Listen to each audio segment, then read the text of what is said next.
Little People, Big Dreams, Georgia Okeeffe, written by Maria Isabel Sanchez Vergara. Little Georgia grew up with 6 brothers and sisters on a farm near Sun Prairie, Wisconsin. But while they played games, Georgia preferred to look at the world around her. At school, Georgia was always more inspired by the colors she saw through the classroom window than the numbers written on the blackboard. And when Georgia was 12, she told her mother she wanted to become an artist. She started lessons, and her drawings soon became the most impressive in the class. Georgia moved to Chicago and then New York to keep studying art. But everyone in the city was busy. They didn't have time to notice beauty in the little things around them, little things like a flower. So she decided to paint that tiny flower by putting her nose very close to it. Suddenly, the littlest flower became the most enormous painting. No one could ignore its beauty. A famous photographer named Alfred saw Georgia's paintings and wanted to share her work with the world. He put together an exhibition of her artwork. Georgia's paintings left the public wide-eyed in amazement.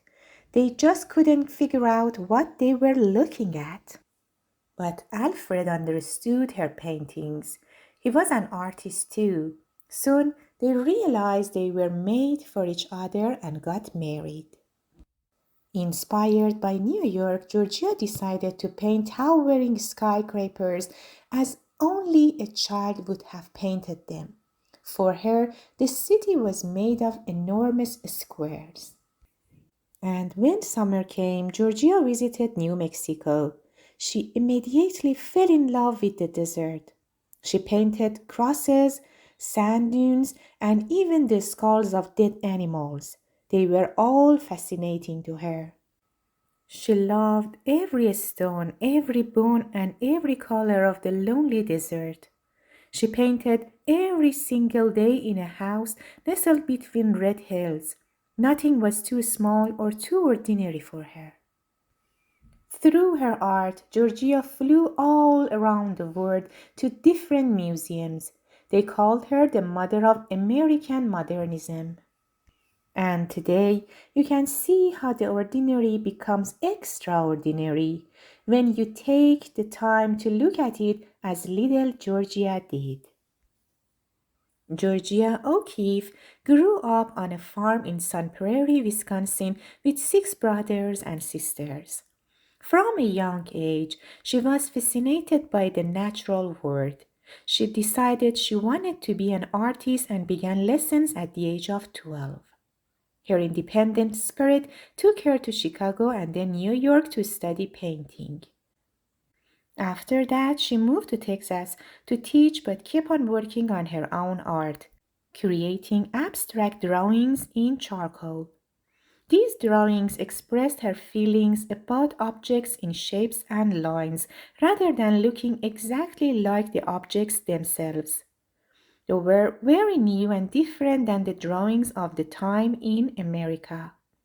She mailed them to a friend who showed them to the famous photographer Alfred Stieglitz. He exhibited Georgia's art at his gallery in New York, which helped catapult her to success.